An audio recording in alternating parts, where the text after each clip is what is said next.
But back to Holly's issue of like, what's the goal? What's the end game? Or what's the... It's not about knowledge. So that's part of the frustration with the Zoom group, is that part of this format is edutainment. Okay.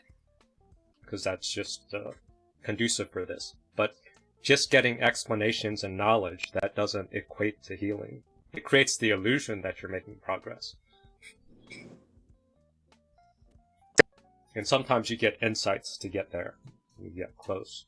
But the sort of end game of actually getting those corrective emotional experiences, that's something that I'm not satisfied with. So something to create those tangible cathartic type insights so that you can make progress, you can scale out. Or Adria's like driving and getting her, had like, she's got her stuff from her mom. What was the comment? So she's making a tangible sign of progress. Almost up Jersey. I'm about to be in Delaware. So she drove all the way to get her last stuff. Is that right? She did what? She drove to visit her mom. Yep. Visit her mom. No, I didn't visit her last stuff. I visited her house to get my her stuff. house? Yeah. Okay, so she got scheduled so she could go there without seeing her. Get her stuff out of the house and get a break, right? Bless you. Yep. Thank you. But that's something noteworthy to celebrate. And that's what a community can do. Because sometimes you're on your healing journey, you make progress. Or some of the groups you make progress, people hate on you in some of the other groups when you make progress. Has anyone noticed that? See, Bradford's seen it, so they're going, don't be too envious? They're envious? Be more worried. Don't trust your growth. They're going to plant paranoia and doubt when you actually make progress. Okay, so I feel that since being in this group, that I'm able to recognize behaviors. I recognize my own behavior, but I'm also now able to see when my mother,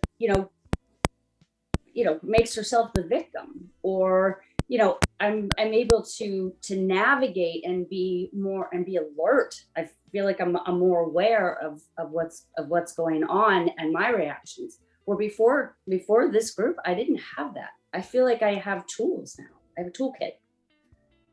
Yeah, I agree with you, Deb. Totally.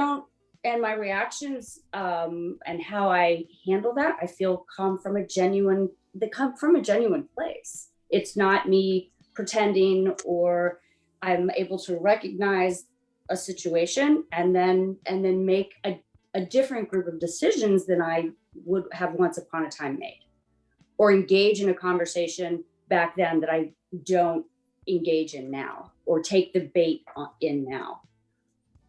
So suddenly new choices and decisions came out of nowhere. Yes. Yep. Yes. Yes. Awareness that if it didn't come out of nowhere, it came out of learning a language and learning my participation in taking on a conversation or engaging in a conversation where once I would have taken the bait, not realize what was going on, and then suddenly you're in this banter back and forth, this loop of a conversation that's going nowhere. Yeah. Yeah, so there might not be a sense of being cured or healed or whatever, or getting better. I'm not sure what you said, Dee, but I think just a recognition of an inner critic and a voice that can now say something to it or whatever, acknowledge it, is just a step, at least for me. I don't know. No, that's huge, because that's a choice. That's an option. In the past, there wasn't the option to have new choices and decisions. So having awareness at least gives you the option to try something different.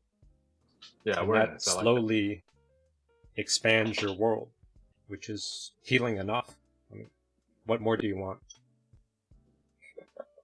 I found it fascinating. I found it fascinating. I enjoy being here, and I enjoy it. It does give also not just the education, but it gives to real life experiences, and realizing that you have the ability to go out and practice and see yourself and in real life experiences. And it's accelerated because like Yeah. if therapy would have taken forever to get to this, and I got to it and understood it so fast that then when I was confronted with the narcissist playing his games, I was like, oh, that's this game. Okay, now this is my counter. And I just had so much peace. I had, I had a direction. I could get out of there. I could get what I needed and get out. It's totally different than what it would have been. The therapy's never going to give you those tools. No. Exactly. Just, here's a Band-Aid for your current ailment, and how did that make you feel? And after about a decade of that, time's up. Band-Aids are a bad Well, thing. good if it's good therapy and you're coming to awareness. If you're coming to your own awareness about what's going on. Sorry, depends on the therapy. Yeah. Depends on the therapist. Correct. But this is a different, most therapists won't go to these places that these groups will go. That's the difference I've found. So that's the dual attunement, to have somebody to go with you side by side, so that it's less scary into the awareness, into the unknown, into the standing up for yourself. Because a safe method is the gray rock, run away, shut down, whatever. So having examples or a group of people that are giving inspiration or ideas so that you can start asserting yourself, that'd be something more my angle. Granted tries to teach it, but I don't know how much people can actually actualize a YouTube video. Because sometimes it's easy to just say Brandon's, articulate, he's strong, he can beat people up. Of course he can do it. But then as a person, when you're being blasted by a narcissist or whatever, abuser, it's hard to remember those injunctions, right?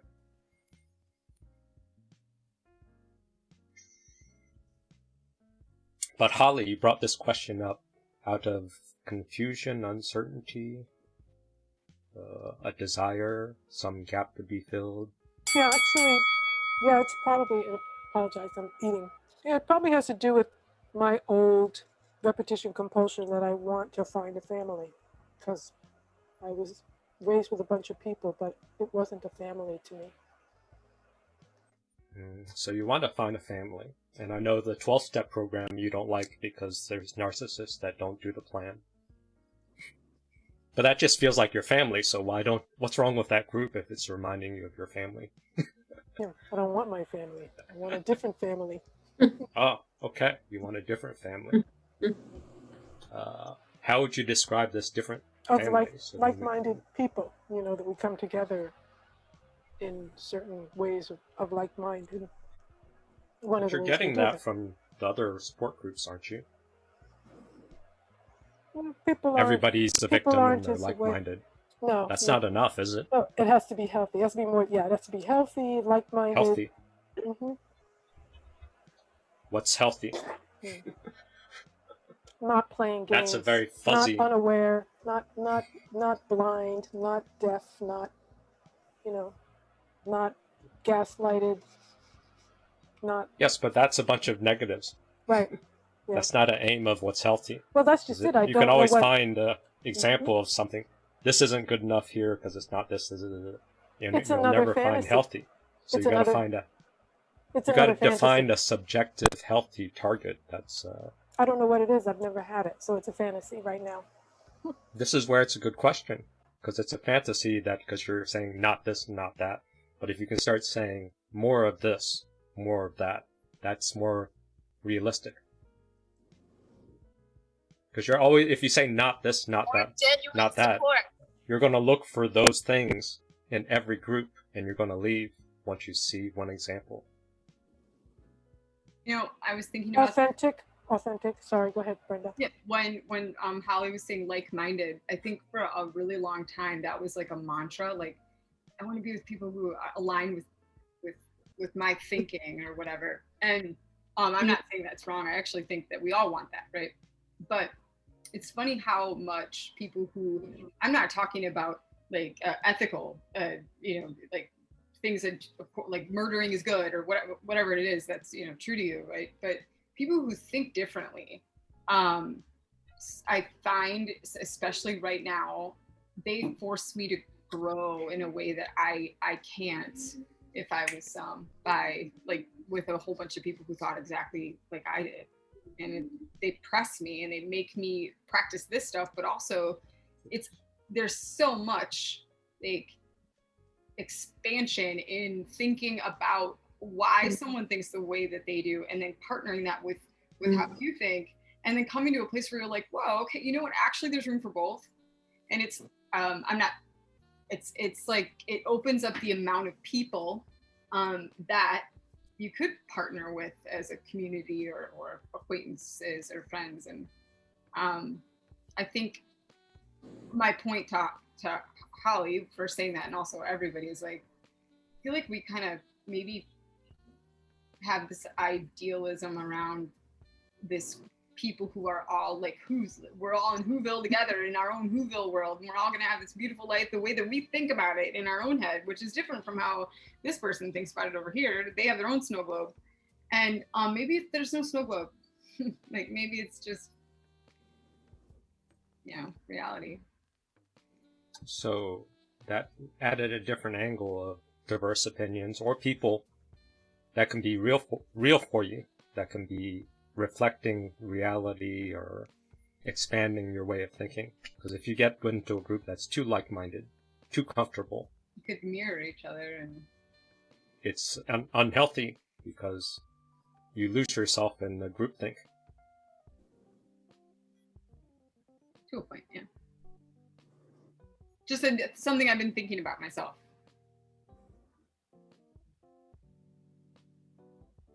So Holly listed more buzzwords.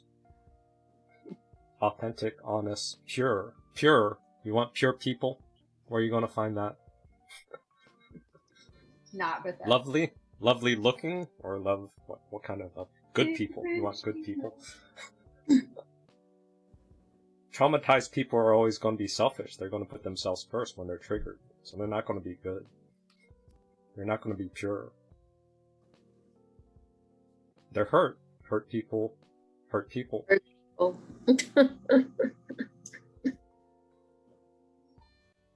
So this is where we need Dan and Mark with their logo. What's the mantra? Consistent, realistic, believable, emotional engagement or something. Consistently digestible bullshit. But realistic is in there. So within Holly's description in the chat, where's realistic? Like real support. Yeah, what's real support? That's good too. Yeah. So you you want hear me? people that are genuinely supportive. Adria, yeah. Yeah. We hear you. Yeah, that's what I was adding. Sorry. So that might be a better target instead of saying healthy. Healthy is vague. I mean, what's healthy? Healthy always changes. So Yeah. realistic support. What's realistic support from a friend or a group or a partner? Oh, I'm searching for utopia again. Yes. Because I was gonna say, people who are empathetic, people who are not I'm gonna go empathetic, out. meaning a world I'm- of not with narcissists. But go ahead. I'm going to go out on a limb and say, I look at these words: authentic, honest, pure, lovely, good. And Holly, I think you're describing yourself. And I would suggest these are things within you that you need to accept and not look for them outside of you. Shadow. Because there's nothing wrong with any of those things. They're all wonderful. They're in you, not in them.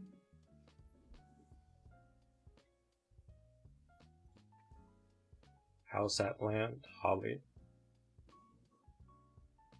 He went on a limb. Don't make him wait. Yeah. Well, him I mean, something. It's okay.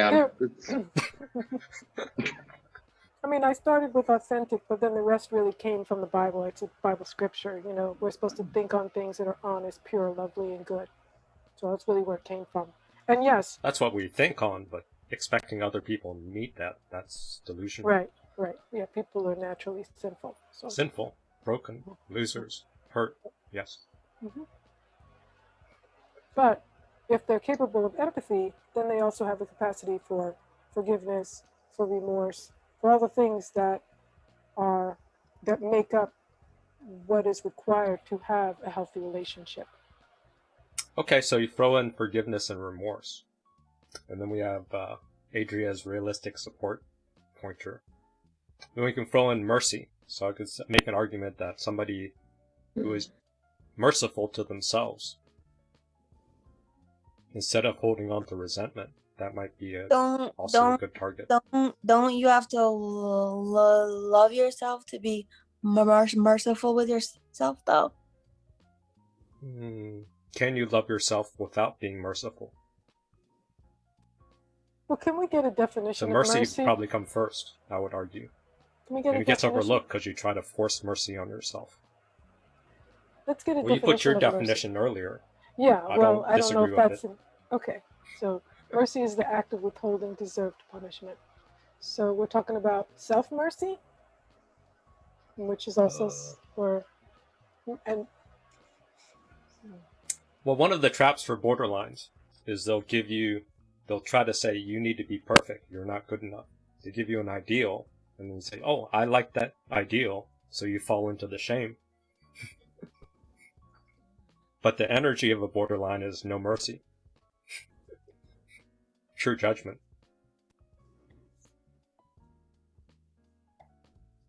Pure archons. So when you don't have mercy, you're trying to control the ideal result. Feels like love, feels like care, feels like support. But the energy is pure judgment, pure justice, too much resentment. because they have a feeling of superiority. That's great word. Great word, Holly. That's to me, that's what that means. They feel superior. They can pass down the judgment. They're playing God. It feels good to play God. It feels good to pass judgment. It's a way to distance yourself from messy humanness in yourself and in others.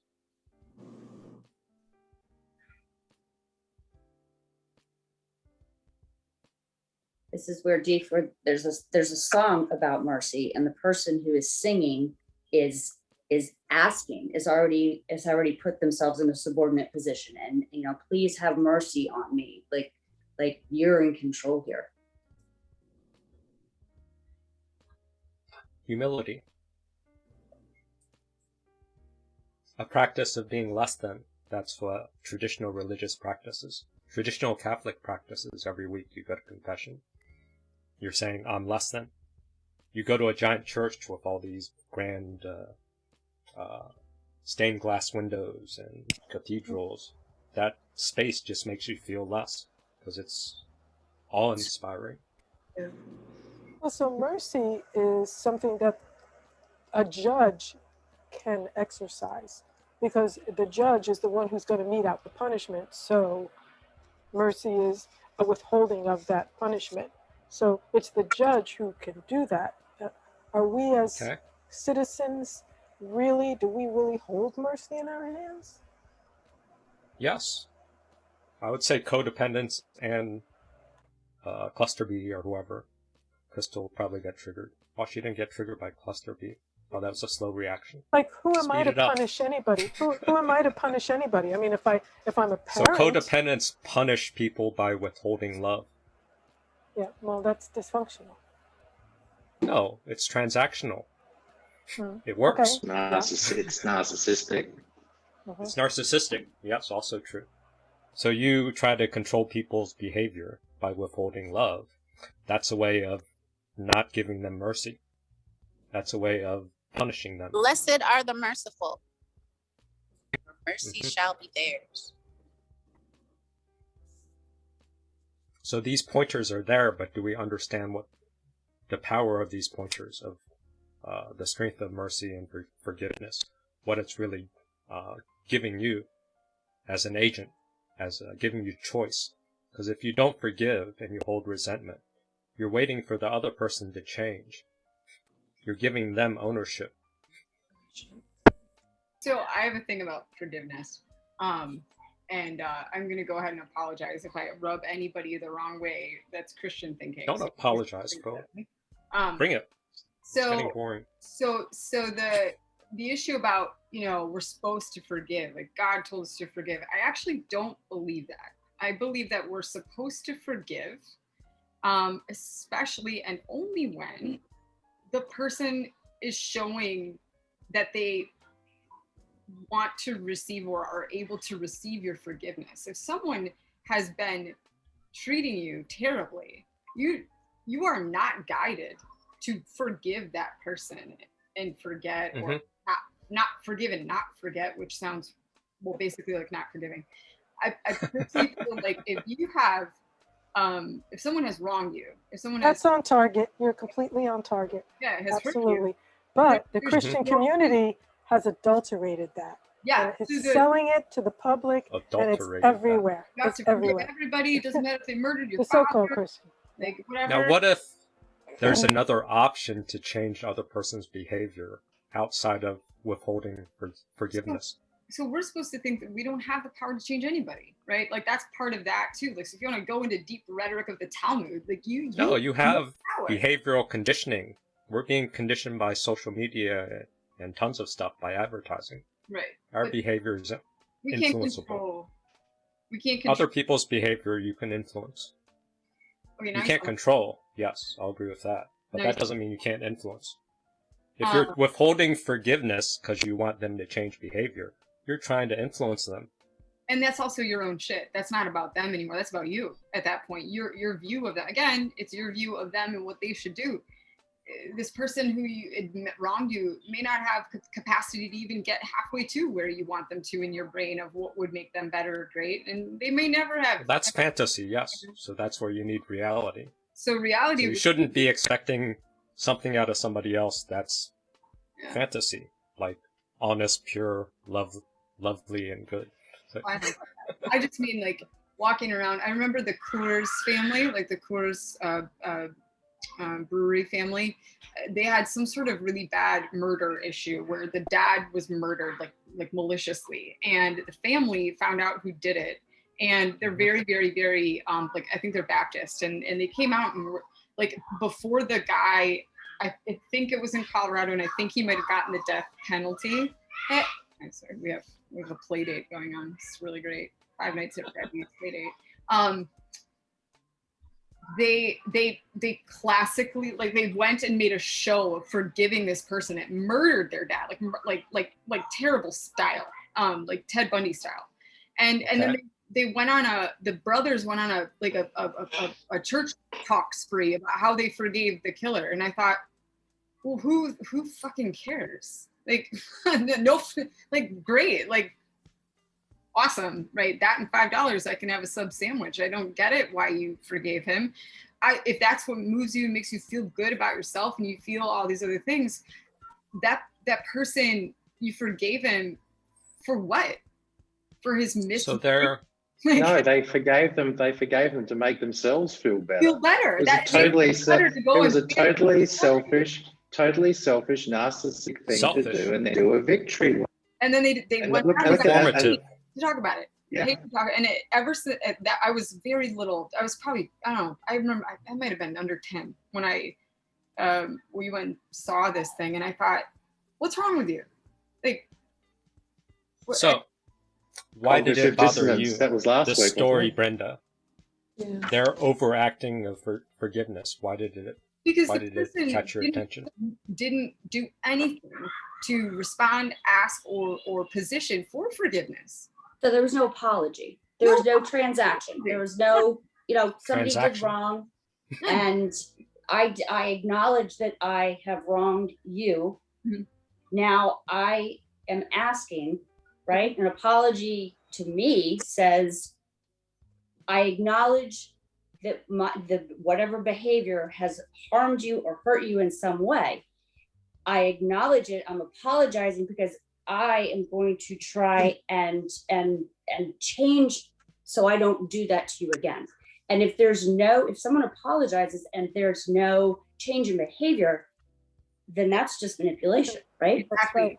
So there's this recipe for apologizing, and I teach it to the kids all the time, but the words are words, right? But it should be, I'm sorry for, and then to the person, state why what you did was wrong and how you know you hurt them, right? And then what you're going to do going forward to make sure that you both don't get in this situation again. Either you don't do what you're going to do, you're not going to make them feel that way, and this is how you're going to do that. And then at the end, again, will you forgive me? And to be honest with you, if you're not receiving an apology that has all that in it, it's not an apology. Just saying I'm yes, but if it could you have it in there set this and still not be expectation to a authentic. borderline doesn't understand how their behavior caused the problem. So Yeah, it's expecting this formula Yeah. with a borderline, their blind spot is they can't see their behavior and link it to the, I'm sure to the charge. that's how the murderer thought. The murderer is probably sitting there thinking, "Yeah, it's great that you forgive me. Boo hoo! You know, I murdered your family member." And meanwhile, he's still The on- forgiveness is entirely selfish. in that Well, in that example, for example, the you people also who can are be forgiven. selfish by withholding forgiveness if someone is trying to forgive and it's not in their capacity to do that loop. I just said, like, they only really know how to say, like, some of that stuff you don't know how to say, like. But if you're withholding forgiveness, don't you see how that's transactional? And that's You're only yes, Withholding it is. love. It is, and it is transactional, but it's not transactional in a codependent way. It's transactional in a healthy way, because in order to How's move it healthy? forward, because in order to move forward, I need to know that you have a sense of empathy about what you did caused me And to right feel. there, Holly, what you're saying, in order to move forward, what you're saying is that this person is holding me back, stuck in the past. No, Until it's this not. person changes, Yeah, you I have can't a move decision. forward. You No, have I'm a not decision saying- as to whether you can trust. You know, there's Yeah, I'm a cutting the trust. relationship off. If it's a narcissist and I can't get, they can't come to a place of remorse and they keep hurting me in the same way over and over again, why would I put myself back in that situation? And I'm talking about romantic Well, that's also relationships. I'm not talking punishing them by withholding love, by cutting Okay. them Well, off. no, it's getting myself out of the way so I don't get my heart torn apart. Yes, and defending For me. yourself It's because not you're for me. stuck It's in not this because I'm forgiveness punishing. loop.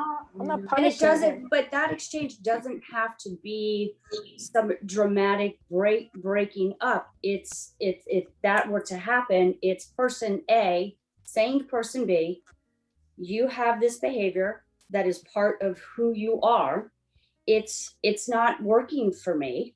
You are going to continue to do this, and I wish you well, but for whatever reason, it's not meshing with person A, is not meshing their behavior. Why can't you Maybe. manipulate the behavior of the person that you don't like?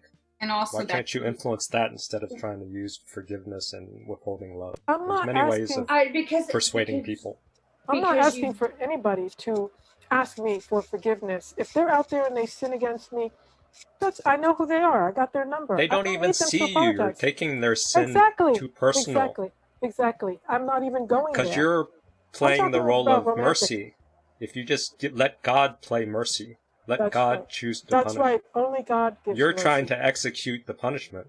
That's where mercy is a better pointer than forgiveness. Well, no, I wouldn't take myself out of relationship with people in general. But when it comes to a romantic relationship and this person is doing something against the relationship, to a Against point where you, it's, not the relationship. No, against the relationship. Based on your view.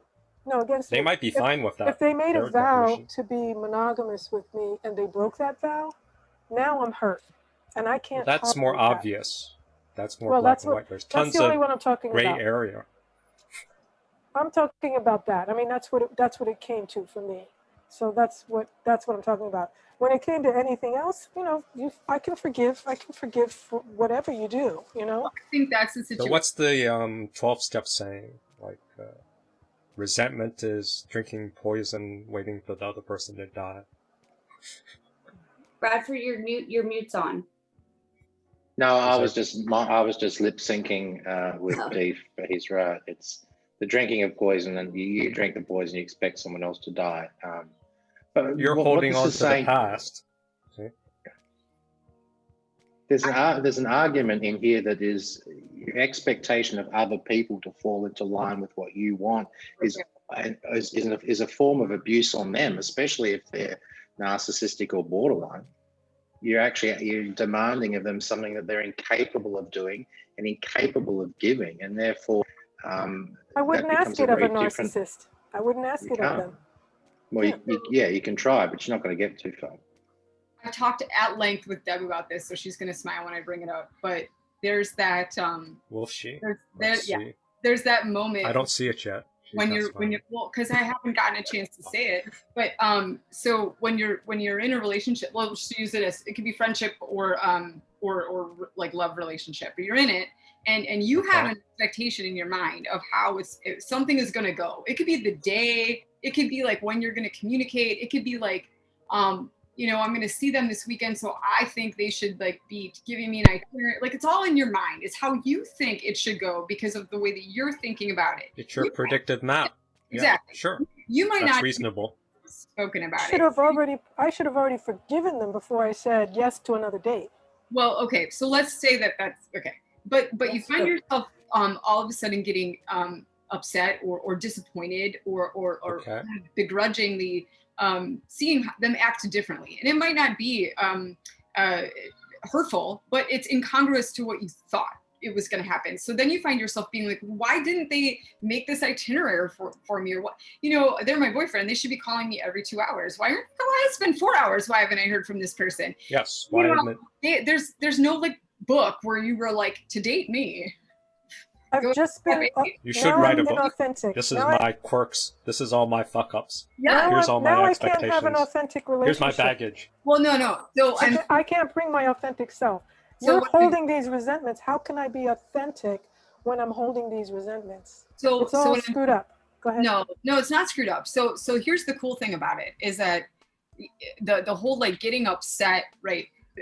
Probably the old way. If as we're working through this is to get blatant like crazy mad at them because you think that because they're not doing some of this it means that they're probably acting in a way that was similar to maybe a previous relationship that was bad, because your inner thing goes off and it's like, oh my god, right?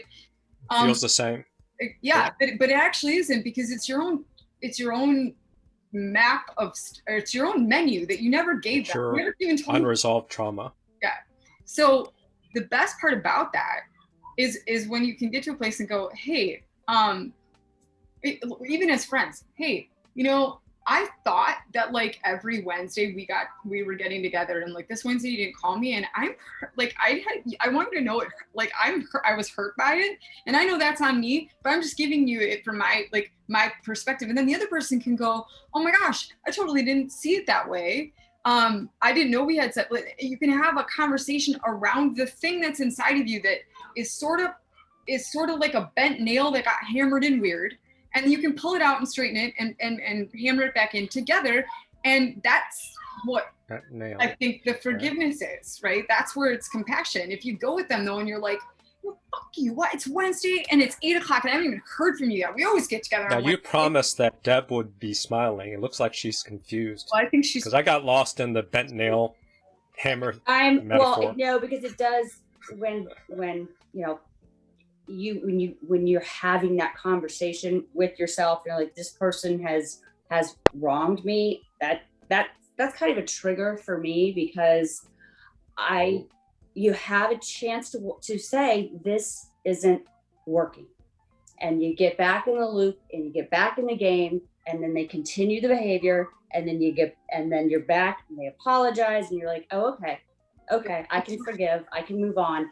And then can we be a little more concrete, because these are all concepts? Can we be a little more concrete with something? For Deb's point, if someone's hurting, make something up or something. Like if it's like it's hurtful, like, hey, hi, we're supposed to get together tonight, and all of a sudden it didn't happen. Like that happens. That's hurtful. Like that's not a projection of the thinking and want that went badly. That's somebody just not showing up, right? That's somebody totally. You mean they're showing up without a reason? Yeah, whatever, like something deleterious to yourself. When Give me an example. I need something concrete. Something recent. Okay. We only have 2 nights to see each other this week because we're both busy, and we had plans for tonight, but you didn't call me, and I sat here waiting for you. Do you remember that we had plans?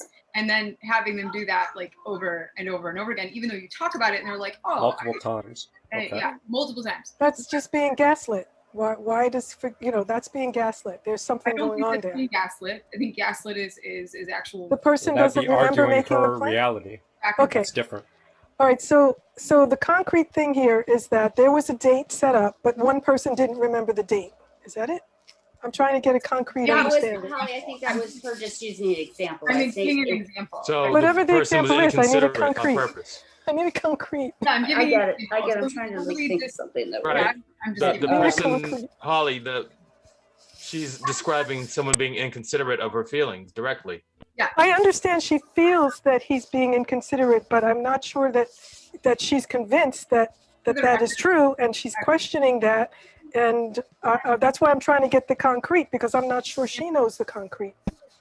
Okay, this is an example, right? We're not talking live. My person right now is not hurting me, so that's good, right? But anyway, in this situation, what we were trying to say was, it isn't your own mind that's like breaking up on things. It's not your own, well, they knew I love coffee, but they didn't even bring me coffee, but yet you hadn't even talked about coffee, like that kind of stuff, where this is an actual situation where it is reality and it's hurtful, and they know it's hurtful because you've discussed it. They probably either didn't think about it or chose to hurt you, right? No, So they we're were talking about them informed crossing. that it was hurtful. Yeah. You gave them the boundary, and then they Information crossed does it. not mean they understand and remember. Exactly. They were informed. They were informed, right? And they didn't align. So a boundary was crossed, whether they didn't do something that hurt you. Expectation wasn't met. Expectation was met. That's Yeah, all. so that's okay. An expectation wasn't met. But then it caused this reaction. Then there was And it caused disappointment. feelings. It hurt my feelings. Yes. That situation. These things require emotional literacy. So that's That'd what be I more mean by useful concrete. What is the than getting concrete lost in thing forgiveness. that was failed? So where Deb and I have a lot, like an ongoing conversation sometimes with it, is like it's a really great self-check to go, wait, is this something like does this person, are they aware of this? Is this my own stuff? Like, am I upset? And they have no idea. Or, this is what you need. What are you feeling? Why are you hurt? Right. If you focus on forgiveness, you're using the other person's trigger, which is okay. They did trigger your feelings, but your feelings, Brenda also opened that they're from your past. They're from your trauma. If So you just but there's a conflict. There's a current conflict because you guys aren't in agreement as to what but your is overreaction is an actual and what is a realistic expectation. Fuck is that. He, your is he trying to overreaction, manage if you want to down grow, fuck them. They don't matter. They just triggered your wound. Yeah, either you have the boundary or you don't. And if he crossed the boundary... No. See, right now, Holly, you're triggered. Or I think you're triggered. Okay. Well, I'm trying. You're I'm still enforcing trying the to get boundary. something. You're not giving mercy. That's where I think mercy is a better... Okay. You want to impose still punishment holding- on this third party that isn't even in this room. No. I'm just still trying to get something concrete. I have an idea that there was a date made and somebody punked out without calling. That would piss the hell out of me. That would It be would hurt your feelings, yes. That would be a devaluation of me. That person just devalued me by not calling that's me. your projection. You're adding multiple layers. Well, if they treated me that way, I would dump their ass. I would That's dump them. you Because not showing my mercy. boundary, because my boundary, unless they had a good reason. I was in the hospital, I had to do this, something happened. But it's you're gotta be real. overreacting. Yeah, we were just talking. We live in you got to be out of range somewhere that you can't pick up the damn phone and call me. This is not 1990. Oh, this is beautiful. See, Before do you- cell phones. Do you feel Holly's energy? This is like a real wound. Panicking. Yes. I can give you a concrete example. I have a concrete example. Because I there's have a no new- excuse for not calling. Wait, if Holly, you don't want show a up at concrete date. example? Deb can give it to you. Take a breather. So, Okay, so we're wiping out that one because I'm still not sure. So I have a new guy a new guy comes to mow your lawn. Okay, you set the boundaries. Come between 1 and 5. You're going to come every Thursday, and the first time he shows up at 5 o'clock. It's handwritten out. Everything is clear and concise. And he looks at you and he smiles and he says, "Oh, okay, yes, okay. Next week I'll do better. I understand you don't want me showing up at 5 o'clock because you have neighbors and people are grilling and I shouldn't be out blowing dust into the air." So the next week, true story, he comes at 5 o'clock again, Same and you time. say, "I'm so sorry. I thought we talked about this last week. And he smiles and is very nice. Said, yes, ma'am. He says, yes, I ma'am. understand. Yes. And meanwhile, you're thinking, okay, I really don't. Now you're like, okay, am I? See, I have to give a losing my consequence now. I have to go hire somebody else and say, you're fired because you can't get here by the time I need you. And I need someone who can be here on time to do this job. Yes, I agree. That should, but there's also a little scariness to it too. So I don't want to say to him, look, I've had it. We've talked about this. It's in writing, but it was the day that he doesn't, the next week he doesn't show up at all. That means right? I'm not protecting my own boundaries, and that's my This fault. is not about boundaries. That's where this is lack of mercy. So I say when he doesn't show up the next week and he shows up he's supposed to come on Thursday, shows up on Friday, and there's no phone call. And he says, well, it was because they're lawn maintenance this is not a real example. Lawn maintenance is just not that important. But pick another one. Pick something real life that's from the past. I don't know, but this is not a real example. It's still a hurt feeling. It's an easier example. It's not crap. It's not a hurt feeling. We're talking about a romantic situation that went awry, and we need to get romantic to real situations stuff. For love addicts should be off limits until you heal better. So Hallie, you shouldn't be diving into intimacy. True. The idea here, because the stories are triggering people. You're not actually in the situation. So in the past, I probably thought you wanted things to be more exciting, D.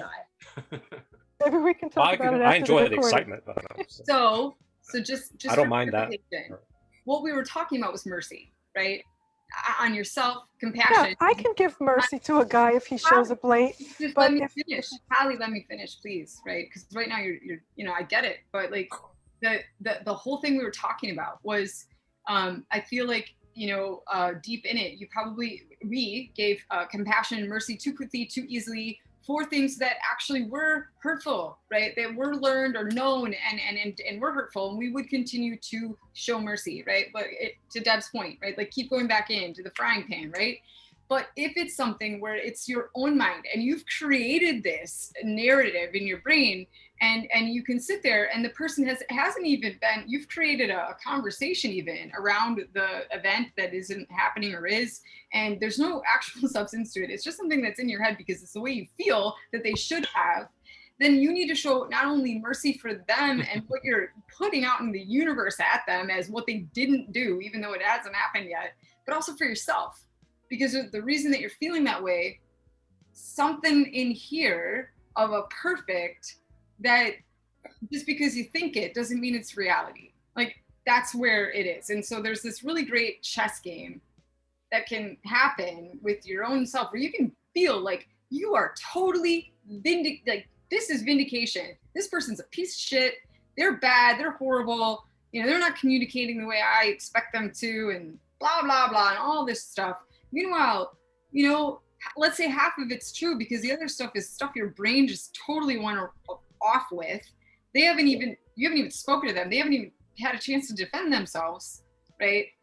And it's all like likely if you communicate, it probably isn't even a thing. It's all in yourself. There are certain things that are absolute, terrible, horrible, no good, very bad day behaviors that we all may do, right? That isn't what we're talking about. That is not a time to show mercy. And that's what we're learning here. We're learning don't continue to show mercy when you're being fucking hurt, right? Yeah. No, always show mercy. That's my argument. No mercy, sir.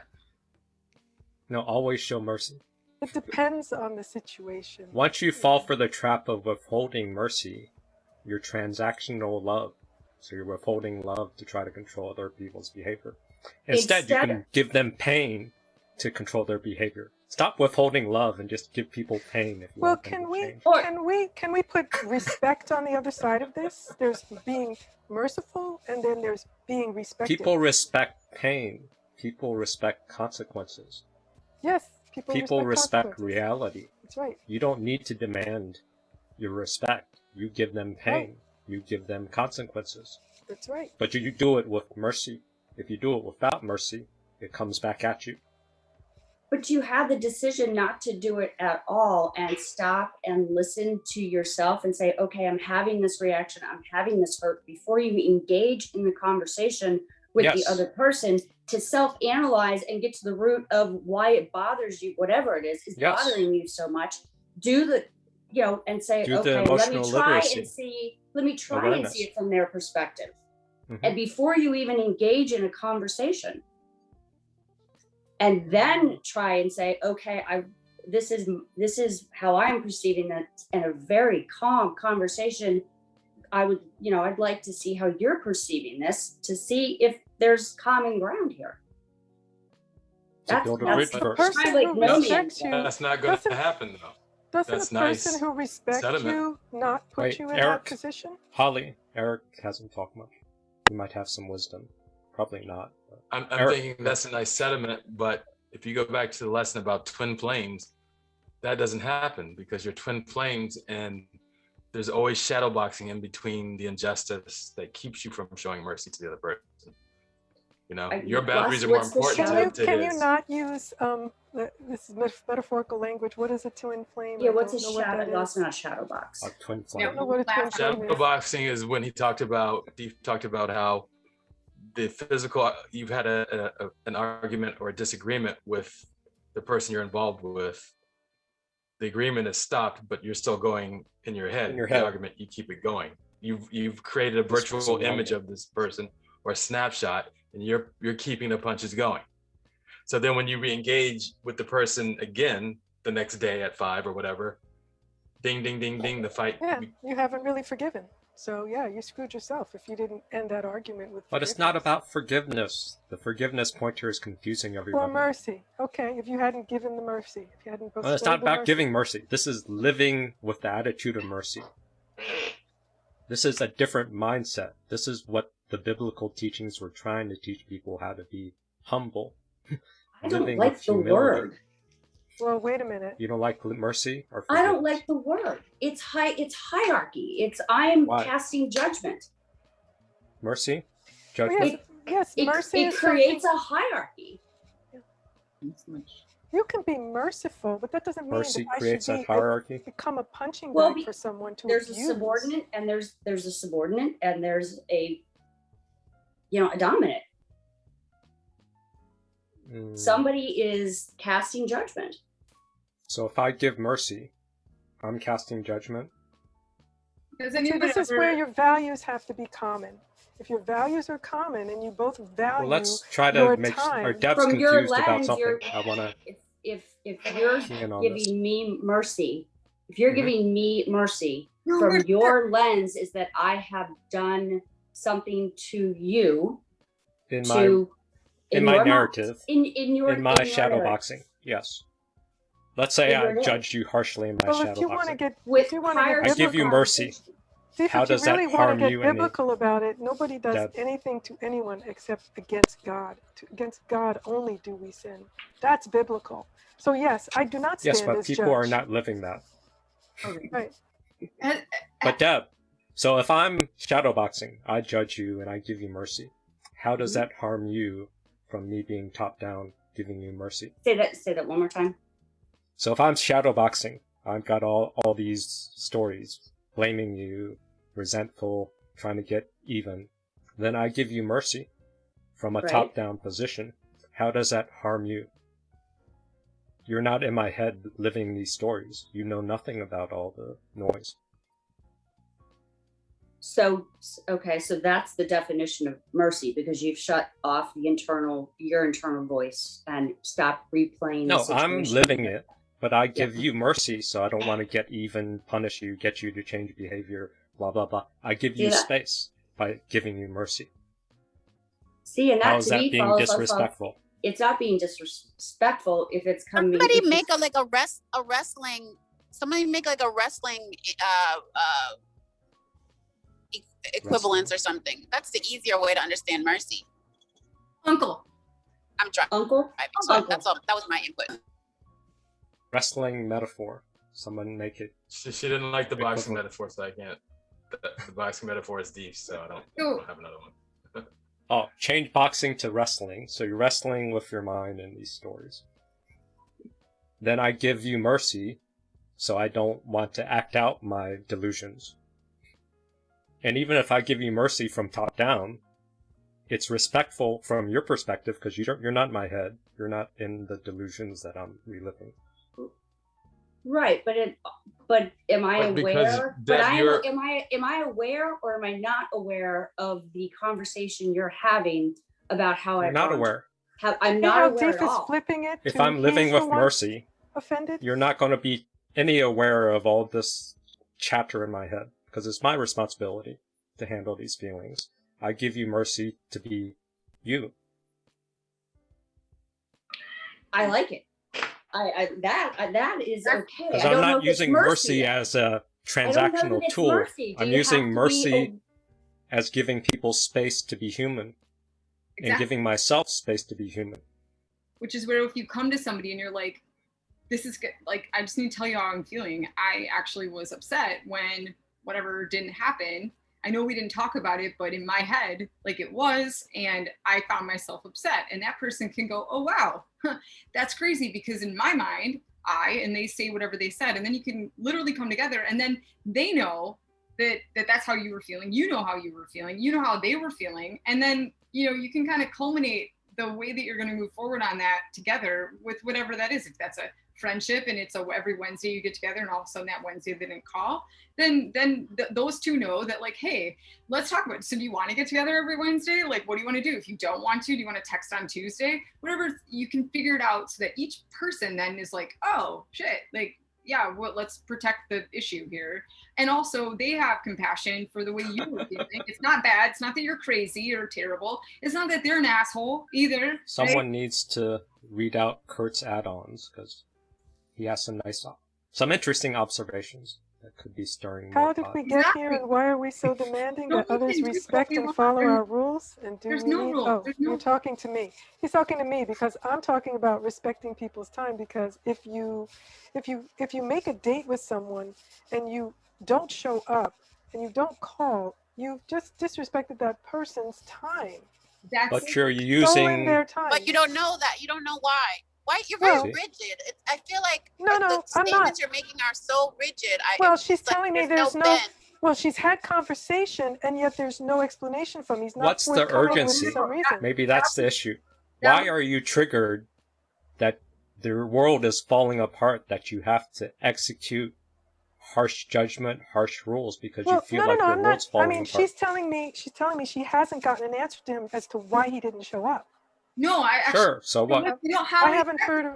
Wait, Holly. No, I'm sorry. Brenda's saying you're inaccurate. I tried to give an example of how a person can get in their own head and screw shit up for themselves, whether it's with a. Yeah, so that's why I was saying let's do a concrete example. Holly, let me finish.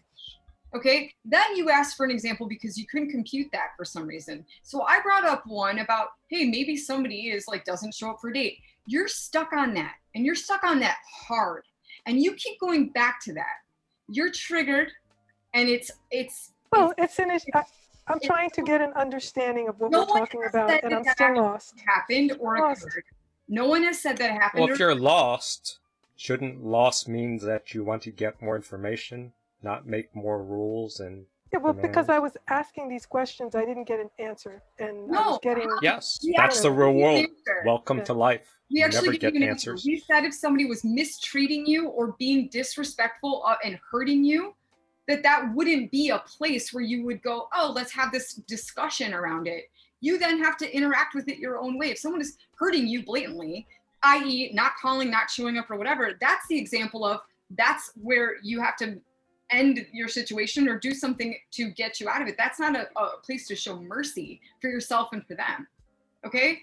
I don't know why you're so triggered on it. I don't know why you're so stuck on it. But something in that isn't right, and it doesn't. Well, I thought Adrian was just saying And that. it's beautiful. I thought Deef was saying that is the place to show mercy. No, I'm Deef saying is mercy saying is never a go lifestyle. there. Never Guys are have going a around in conversation. circles. Deep Yes, showing there was mercy is no conversation.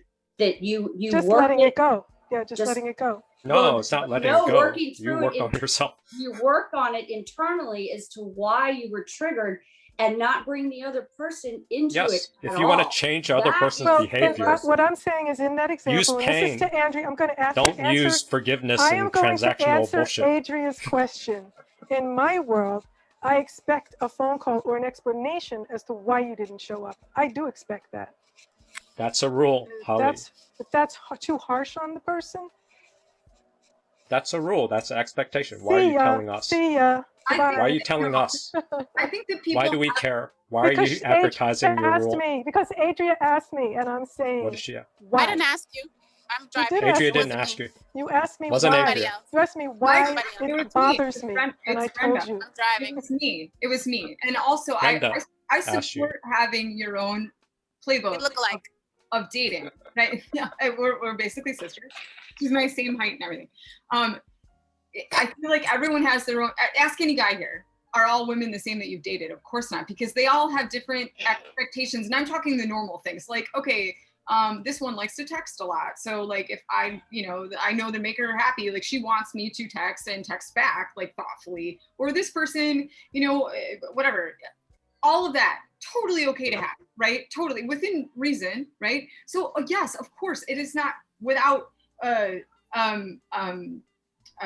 weirdness for you to expect someone who wasn't going to show up to call you. That's one of your things. We all are, unless it's a one-time thing where, whatever, they went with Mitchell's and versus the machines or something. So that's not a bad thing to have those. I think it's when those expectations get, a little like, first of all, they're your own, you've never shared them. And they're also a little like, maybe too soon or too much. For instance, like, oh, I think that just because we're dating that you should be calling me every 2 hours. And the fact that you didn't, like, I deserve an apology. And that person has never heard you. No idea. That. Yes. Right. That's the difference. Right. Mm. Okay. Sorry. That would be a time that the person who is saying you should be calling me every 2 hours, that is the time when the person who is saying you should be calling me every 2 hours, why aren't you, doesn't engage in the conversation, does the work, shows mercy, and never says a word about it. Now, Deb is getting close to what I'm trying to pitch. You never say you deal with it. You don't engage. You deal in with yourself, but it doesn't make you conversation. helpless. Say again? The biggest sell is it doesn't make you helpless. Living with mercy gives you more choices. Because you're not stuck in the past of the behavior. So you remember the behavior. You remember your expectation. Then you try to change a new strategy to get what you want. I still feel like that's a little bit of manipulation, and you need to maybe even dig deeper than that before you engage in any conversation, because unless you're coming from a pure place, it's still trying to manipulate. That's social dynamics. Social dynamics is manipulating other people to not kill you. Oh, okay. So if you operate from a more protective space, and say, I'm going to try and be as even keel as I can and logical moving forward, because I've been down the road of the conversation loops and the anger. I'm overcorrecting, and I'm trying to give people the benefit of the doubt by saying to me, Deb, first, okay, let's reel it in and not say anything and analyze it, and then engage in the conversation. If you focus on the behavior that's forgiving or non-forgiving or merciful, you're getting stuck on action to results. If you let it go and work on your triggers, living in mercy, now you're updating your map of what your expectations are and what the reality of the loser's behavior is. And then you can evaluate, does this loser, is he really that much of a loser? Is it because he wants to kill you and punish you? Or is it because they're forgetful or have other issues? So you update your map, and then you figure out another way to communicate your expectations and give them a second shot or a third shot. And if you notice there's a pattern, being merciful, that this person is totally oblivious, is never going to make you comfortable, is always going to piss you off, then you can start separating, because you're updating your map based on solving the right problem. The problem is a mismatch between your expectations and reality. If you update your map in your thinking, mercy, I'm arguing, allows you to update your map, versus if you withhold love, you're just focused on the result. Which is more rules, which is what Holly did. You see, Holly, she just kept throwing rules out because the results didn't match. The expectation. She's all rules. Well, it depends. All rules. There are rules it's just for overloaded dating. rules. Because you're trying to make it romantic, and I'm trying Imagine if Jesus I put keep the rules going you on have dating. on you. So I'm not sure what we're talking about. No, here, but Deep wants to keep saying romantic. You're making the rule. You said romantic, in a romantic relationship. And I'm saying these tools can be used in every relationship. All relationships. Right. You said romantic. And I was like, no, I think like in friendships and, just out there in general. Sure. So Holly, do you remember like a few months ago when I was like, my concern about dating is that I feel like I know that I have unrealistic expectations and that I work through constantly being codependent, right? So it's scary to enter into it because it's a place where I have to train myself. I have trained myself to then be like, is this realistic? Right? Is this thing that I want realistic? Because a lot of times, that's the issue. It's like and the tearing back of that is something that takes a long time to work through. And there's still things that will come up that are not, absolute overblown expectation, right? And so I feel like that's kind of the point of that's the rub. And I'll give you an example. So this actually isn't my story. I wish it was, but one of my really good friends, she hadn't dated for like 8 months, and she started talking to this guy, texting him from like Bumble or something. And they hadn't even met yet, but they had been texting like nonstop. They FaceTimed, and it had been like 3 days. Then it was the weekend, and he legit didn't communicate with her for, I think it was a day. I think it was one day. And she literally lost her shit. She went off and was like, you're ghosting me. I don't know why you did this. Like, we have mutual friends. What's wrong with you? And the guy like surfaced a day later, and he was like, hey, we haven't even met yet. And she was like, first she was, you triggered me. Totally felt stupid. And that was when I was like, you have to have some compassion for yourself. You're not ready. If you're not ready, you're still going in there thinking, oh my God, this guy FaceTimed me once and texted me for 5 days like we're getting married. And she actually was I might be betrayed. Let me destroy him. Yes. They didn't go out after that. No. She blew it? Really? He wasn't codependent. And they lived happily ever after. He has lots of boundaries. Sometimes women come with those. I hate to say it, ladies. Nah, that's some weapons grade borderline stuff. That is. What? Boundaries. Well, Tell me something. Do men have boundaries? A naive person who many boundaries. A naive person who, because there are people who come, so he's setting a pattern and then he's breaking the pattern. Terror of negative emotions in yourself and in others. The terror of negative emotions in yourself and in others. Isn't this a trigger around all these boundaries and rules?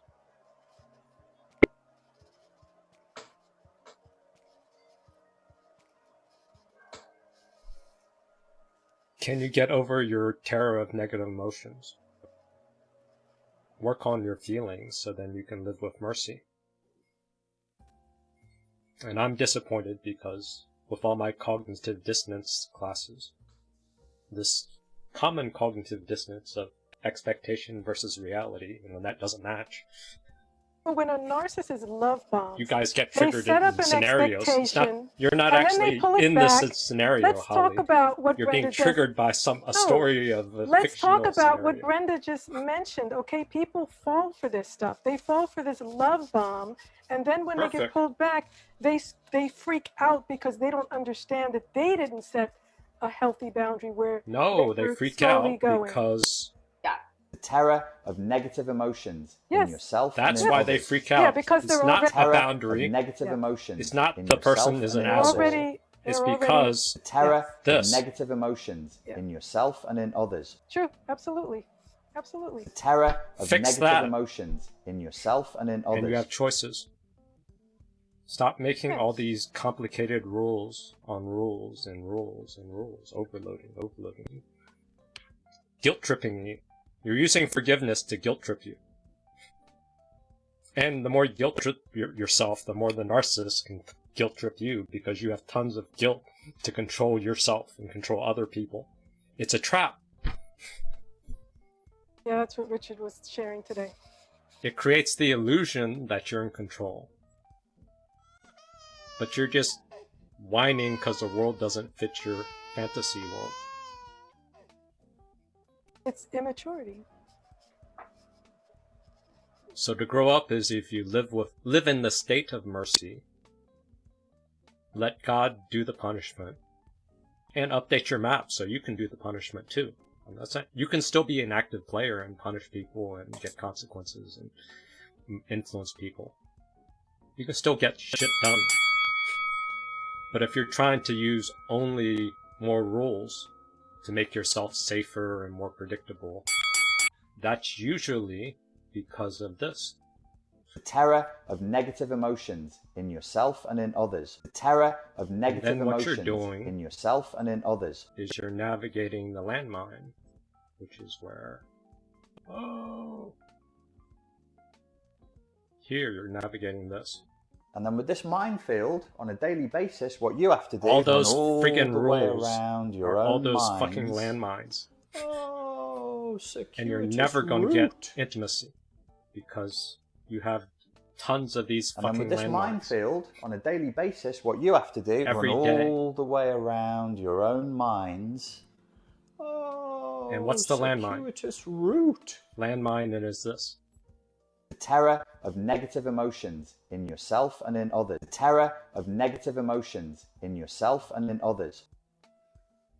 The more attention you put on these behavior flaws that trigger you, what are they triggering? They're triggering your flashback. Your flashback is terror of negative emotions.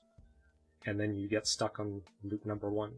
Action and results, more rules, more overload, more cognitive dissonance. So Eric, is that how you really feel? What? That makes me sad. It makes me sad. Why does it make you sad? I think what happens is you guys don't take the lead. You're wusses. You don't take the lead in the relationship, okay? You don't take the lead in the relationship. The woman dominates, and then you feel Eric, like you this have is to your go time around, to practice you dating. have to go you can around. stand up to Holly. Yes, you can come handle on. a crazy bitch. Come on, Knock me down. Knock me down. If you're supposed to lead, and if she can't follow your lead, dump her ass. Dump her. If she's making you feel uncomfortable. Why are you like trying to use abandonment terror to control behavior? There's so many other ways to bribe people. It's not about abandonment terror. It's about dump her ass. self-respect. It's about self-respect. If you don't have a woman semantics. who respects you and your time, your behavior is dumping them. Your behavior is abandonment. Because there's someone out there who will respect you and the way you want to spend your time. There's no one else out there. Everyone's a fucking loser and they're broken. Well, that's not true. Eric, tell us. You can work I'm sorry, what with was the him. question? Let him talk. I'm sorry that everything was coming at me fast. That's okay. What is the actual question?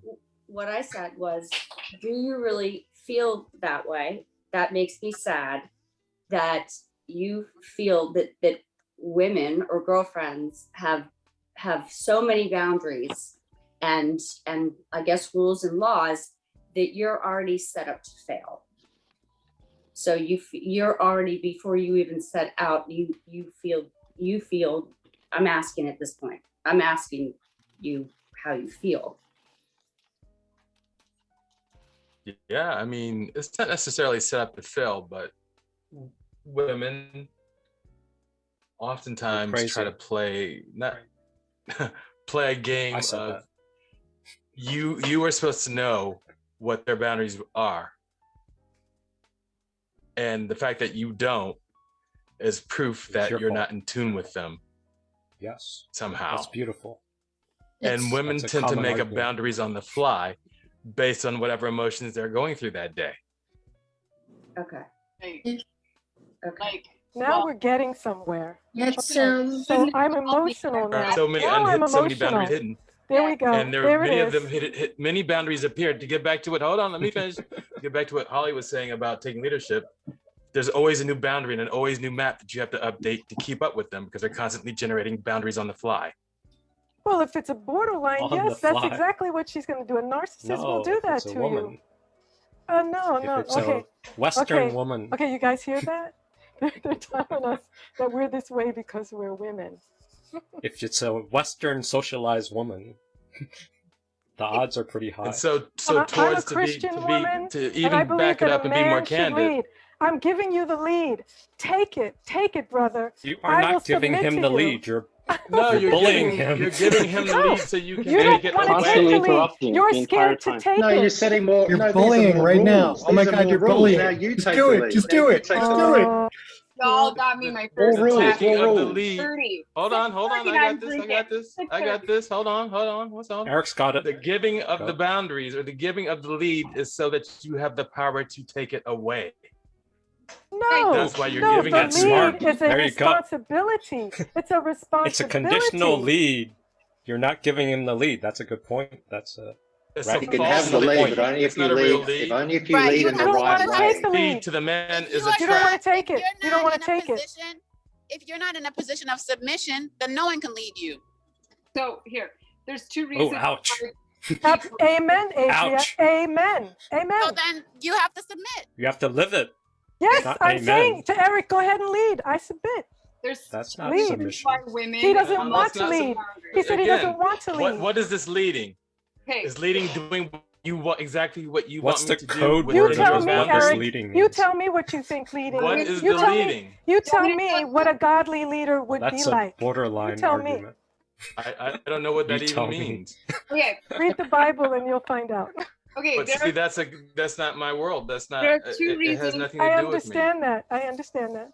No, the Bible. So you expect men to lead women according to the Bible, but what if they're not really into the Bible? I don't get that. I can't date them. For me, I can't date them. You want me to tell you why? You're not dating anyways. You're still married. Okay, I know that. It doesn't matter. In the future, if I ever get divorced. I'm gonna get angry. Stop Brenda. batting that tennis ball back and forth. It's not fun to watch. Oh my God, now I'm losing my voice, Crystal. Jesus Christ, you guys. There are two reasons why women will go like kamikaze on their boundaries to watch you react. Okay, let's go three. To test you. Right. Number one is their own lacking emotional literacy. They don't actually know what they want or expect. So they're kind of playing the game because they probably, and I hate to say that this is only one reason, but they haven't given thought to where they're at in it. And so in the moment, like they're like, oh wait, like he didn't call me, or he did call me, and he knows Sundays I'm with my family, and he tried to call me, like, or whatever the boundary that they're going to create in the moment is, or whatever, your lack of reciprocity in it. And the second reason is they might be very powerful women, right? And so the only way overly masculine.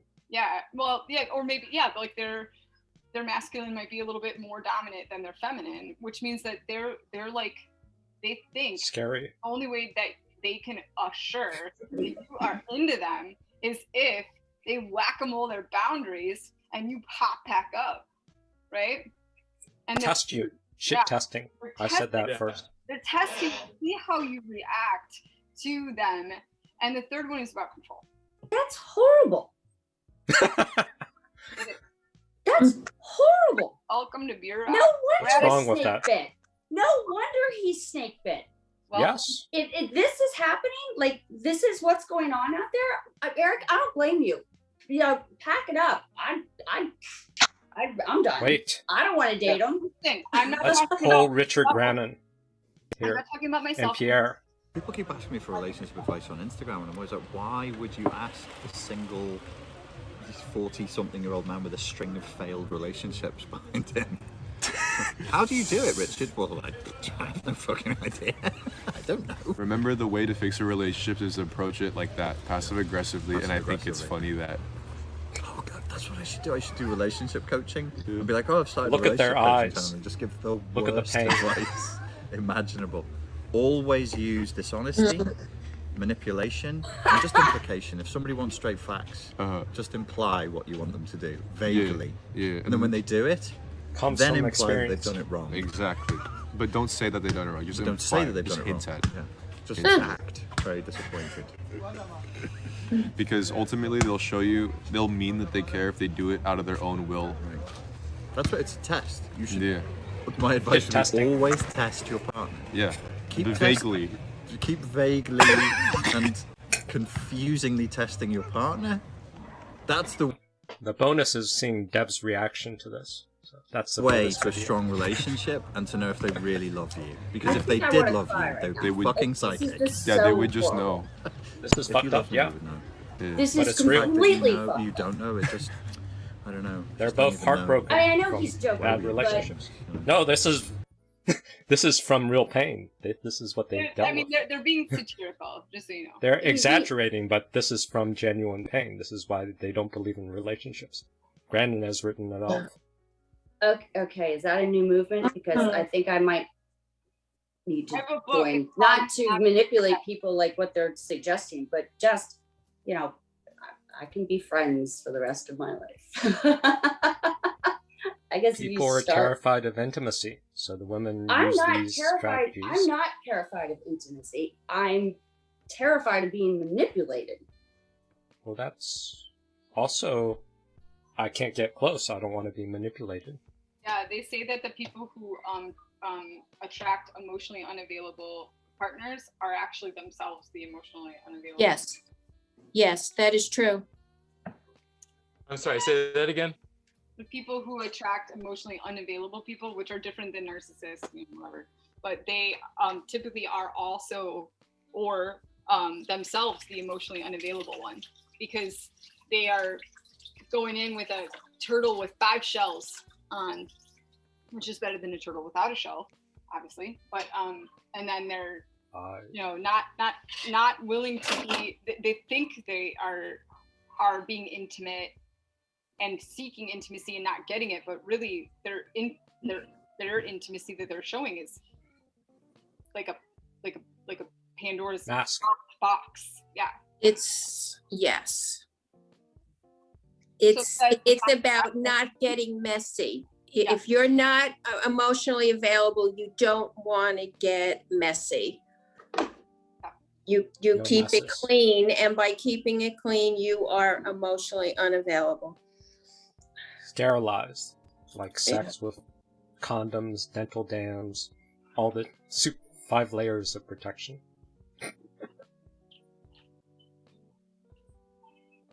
But Eric, I gave you that clip to give you some extra defense. Calling the backup. Your argument that women have a lot of boundaries and all that Has stuff. any of their boundaries been hypocritical of one that they previously put on you? Because that's when it can be funny. Like, oh, like this one, the one that totally takes the other one and makes the other one dissolve somehow. That will happen, and when that happens is when you get control back. So and again, I'm parroting books and stuff like that. Control and relationships. That sounds manipulative. Deb has an issue with manipulation. I have a huge problem with manipulation. But control, manipulation, same. No, I think to actively go in. I don't think it's being aware of being aware as a woman. No, I'm trying to put myself in into the mindset of a woman who goes into a relationship with boundaries, knowing she's doing them and throwing them out at random to test a man. Well, no, she doesn't know. It's just spontaneous. That's not top of mind. It's not like, I mean, certainly the dance that Deep brought up about like withholding energy. It's like, I'm going to pull back my energy because he's doing this, so I'm going to pull back and see if he misses me when I don't respond to his text messages for the next 48 hours or whatever. I mean, that's all like cat and mouse and bordered up, no intimacy, you know, high school shit. I mean, ridiculous. Okay, but I want to go back to Eric's lens, and I would ask Eric, do you feel like these women who have had these reactions that they were testing you by moving their boundaries? Yeah, I mean, women give you tests all the time. Some don't do it. It doesn't have to be frequent tests, but women will occasionally test men because men aren't as verbal as women, A, and B, as Grandin says, men don't really do emotional literacy at all. Is it an honorable So that's test? a huge disadvantage to us. Is it an honorable test or is it a manipulative test? But men also test women, right? They Because test how far. we have to test each other. Yeah, we have both to sides test each other. both sides test. Yeah. There's such a thing as an honorable test. Yeah. Yes, because really there's one where you're going to use it to manipulate you, and there's one where I need to know who you are. No, why is any test acceptable in a relationship? Fuck that shit. It's because I need to find out who you are. Fuck that shit. Person, I need to find out who you are. Well, I don't even know what Why? tests are. Because you're scared. Listen, the relationship itself is the test in my world. I really don't set out tests. Just ask? Why can't you just ask? You try communicating. Try communicating. Why test? Asking requires awareness. The other person might not know the answer. Yeah, you need to have a bunch of rules to set aside and test and check it's okay and be okay. Well, so is it what Eric said that we're both testing, or is it what Kurt says that only women test? We're supposed to try to wind down. Now we're getting more triggered. Yeah, well, I mean, men test with that "I don't text for a day" thing sometimes, right? Yes, Let's yes. see if she's a psycho. People do fail. Yeah, Let me exactly. check if People she's do a psycho. fail. Yeah. I'm sorry. What was that Testing test? is a measuring tool. Is to measure how much pain you can inflict and still keep this person around. Yeah, well, Both that's a sides do it. narcissistic tool. I don't Both play sides games do like it. that. I don't play games like that. I'm not a game player. You definitely play games. You've listed all the games you play. No, I don't play games. I don't play games. You are? I don't. Yes, you I are. You're not dating, Holly. Respected. You're not in the I have marketplace. You expectations don't to be- matter. I You're have not even in the marketplace I'm talking now. about how I You was have in the no past. idea what current dating fuck up is. Well, I don't think I would like it. Yeah.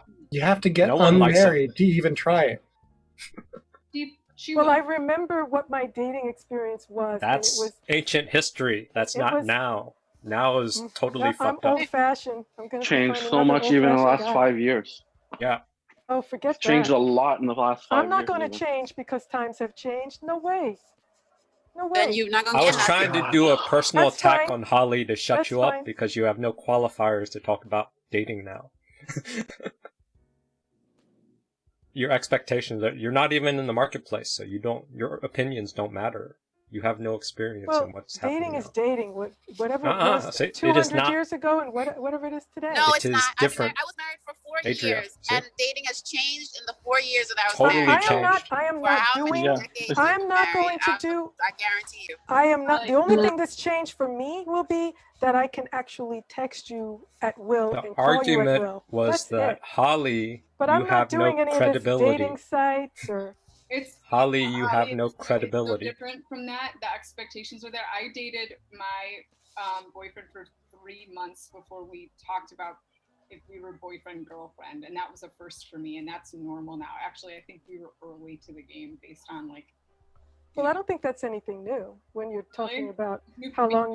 long you're dating and when you decide to declare yourself a couple. That's Brand nothing ass new different. for me. All right, just let Yeah, her. I bet it is brand new for you. I bet don't it wanna- is. Can we go Adria. into another thing? Because we're just gonna get into this with her also. I mean, we already know that there's no credibility.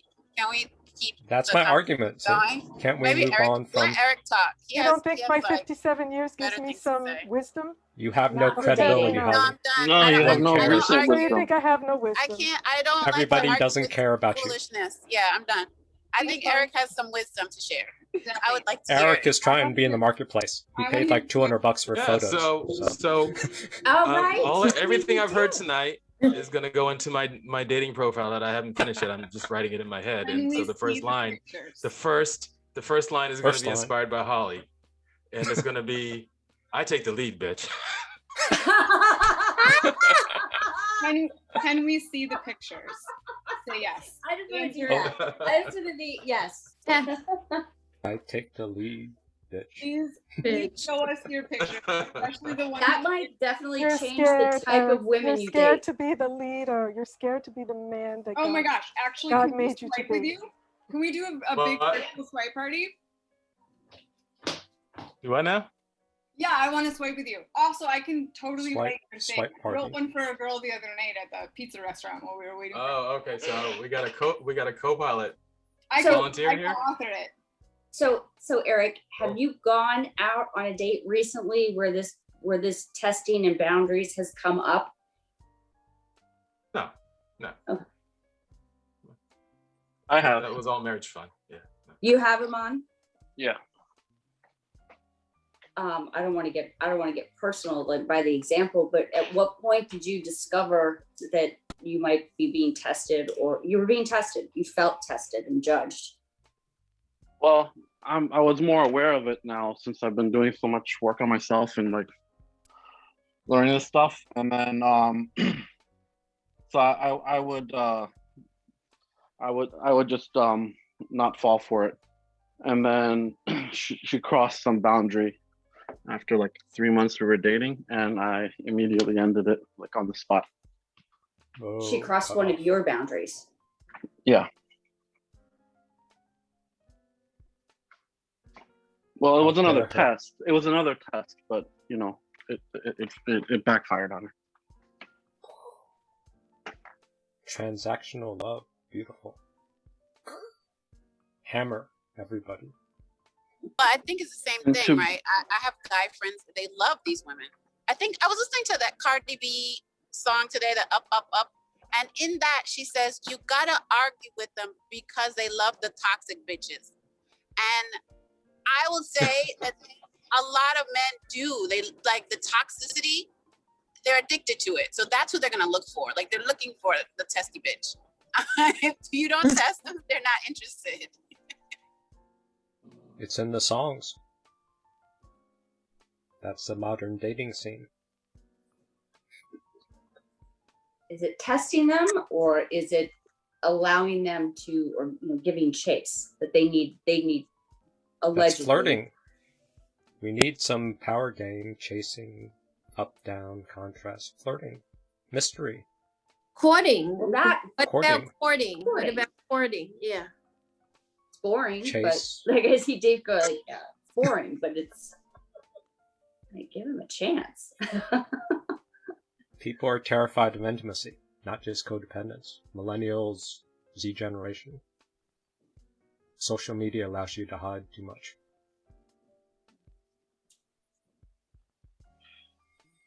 The texting thing that Brenda brought up before, like that was I think one of the tests. Like we had plans earlier in the morning to go out, like and then she's like, oh, something came up for work, I gotta go. And I'm like, that's fine. She didn't give me a time frame of when. Like I waited around about an hour, did some stuff around the house, didn't get any response. So I went off and started running my errands. Had to do stuff with my car and help my parents out with some stuff. And she randomly calls me around like 4:30 or something. And I was busy helping with my parents with something. I didn't pick up and get to it. I was like, I'm gonna call her when I leave there. And then she started giving me shit about why I didn't answer my phone. And then throughout, I explained it to her once. I was like, I didn't know when you were gonna call back. I went on to something else. I couldn't pick up the phone when you called. And then the entire night, Forever. You're terrible. She kept bringing it up and trying to poke at me about it. And I literally just apologize, bitch. I pulled the car over and I just put my hand up. I was like, look, you need to stop or I'll take you back to your car. And she was like, no, that's okay. And she didn't bring it up again. Was this a first date? Excuse me? You had met with this person before, right? This was like our fourth date, I think. Fourth or fifth date. Okay, fourth. Okay. It's a little weird. Yeah. Yeah, and she might have been in that, like, you did something where in her brain it didn't abandon her. Yeah, somehow you didn't answer. Have the machinery. You can say, hey, by the way, I felt this way. So you could have had a conversation about it. Something there like didn't line up with what she. Yeah, it was, on the side of the road. What? So you were on the side of the road. No, I wasn't leaving her there. I said I'm gonna turn around, not leave her there. That's what you should have done. You should have did what like Leslie's ex did, the narcissist. She got angry and then she threw like sunglasses at her and then dumped her on the side of the road. That narcissist attack. Just go full blown apeshit crazy. So Bradford, I have a question. You're from Australia? Yes, that's what's happening out the window. Do these female characteristics, is this isolated, I hope, to American women? So I'll answer that several ways. Thank you, Deb. One, I'm a gay man, so this comes from a very different angle. But I am getting a lot. Have to deal with it. Yeah. I deal with this a lot, but what I'm getting from this conversation and this group is a lot of borderline action, a lot of borderline, right? Mm-hmm. And all I'm hearing is rules and regulations, and he's got to do this, and he's got to do that, and I'm going to do this. And to be honest, Holly, you've hijacked this session for the last hour and a half. I've started to tune out. I don't want to hear about Bible verses. I don't want to hear about any more rules. I don't want to hear about any more injunctions. I'm getting projection and borderline. They're not from everyone, but that's the energy of this group. And the guys, I've noticed, Eric and I shouldn't name names, we're shrinking back into our seats and just letting you go because there's no resolution to anything. It just goes round and round and round and round. You're in this, so Deep's put up this screen, we're just in this endless loop. There's no point. There's no resolution. There's no nothing. So and it's beautiful. This is why you're having problems. This is why you're having problems with guys. Guys aren't going to put up with this. I wouldn't put up with this. I'm ready to tune out and hang up. It's wasting my bloody time, to be completely honest. So that is the raw, brutal, honest truth of what I've been watching for the last hour. So I'm sorry to be so blunt, but I'm going to call it as I see it because it's 9 o'clock on a Sunday morning, and I've got better things to do than listening to Bible verses and injunctions. And I have rules and he didn't do this. Well, to be honest, if he didn't, tell him to fuck off. Just do it, right? If the lawnmower guy turns up at 5 o'clock and he's late, tell him fuck off. Or if you don't come at 4, don't come back. I know there's mercy and all that, but seriously, let's have some boundaries, people. But understand that they're not just all yours. We got them too. So there you go. That's my rant. Thank you for listening. Nice rant. Thank you for sharing. Also, the hijacking when that happens for us is exposure, which is why we allow. I don't want to use the word allow it. Yeah. But well, it's not that you allow exposure. it. It's just that the people who are hijacking want the attention. This is just attention seeking, right? But that's clear. Validate. It's a demand for validation. Validate me. Validate my stuff. It's true. But it teaches us how to interact with those types of people, and that's why I still see it as useful. Yeah, it is useful for me to be able to fight with the ladies here. These are good sparring partners because in real life, it's like the video that Deep showed where the guy's getting shot out and he's dancing around the bullets and screaming. Really a hilarious video. And see, that's what it's like in the middle of a real fight. This is a fake fight. You're welcome. These guys are just PayPal, Venmo, Cash App, we take all of it. We also really like chocolate. donuts, lattes. We love all of it. So you're welcome. But look, I mean, take my comments in you know, I mean, and I'm just calling it as I see it. But as a gay man, I have a different lens. There are gay male borderlines, I guarantee you, and I've dated all of them. Different sort of animal, but very, very. It's not that much different, right? But it just manifests itself slightly differently. And I have there's a lot of borderline in my family, which we've discussed. So I pick it up in a different sort of way. Gay male borderlines, if you look at the behavior, they're perfect for it, right? There's lots of sociopathy, and you know, you can join the dots on it. So yeah, that's my view. But we haven't resolved a damn thing, I don't think.